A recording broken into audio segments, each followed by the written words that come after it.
Hello mga kuya at mga ate. Magandang gabi sa lahat ha. Ngayon po ay Friday.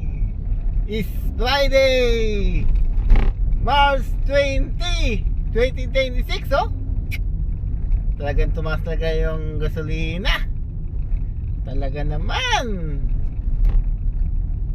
Walang booking po natin.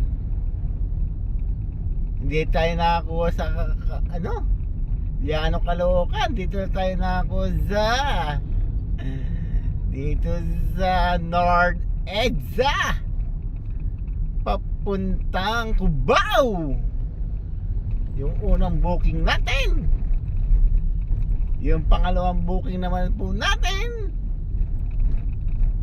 Cubao papunta naman ng Robinson Galleria dito sa Pasig na Bato. Yan, sa Pasig. At pangatlong booking po natin dito sa Ortigas Avenue papuntang Makati.